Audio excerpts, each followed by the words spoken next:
في حاجة كمان يعني برضو أحب إن أنا أقولها، إنه يعني مش معقولة ما تدخلش دماغ حد ولو عيل صغير إن يبقى في شخص كل حاجة بيعملها بينتج عنها فايدة للخصم. الخصم اللي هو التاريخي، اللي هو المنافس.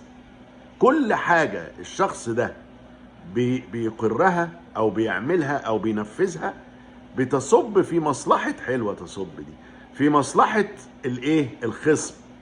الخصم ده خصم رياضي مش عدو، يعني بالعكس ده احنا اخوان.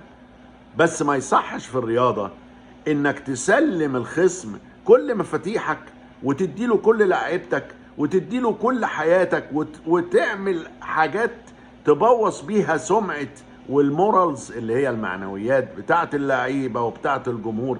كل حاجة بتعملها لمصلحة الخصم. تبقى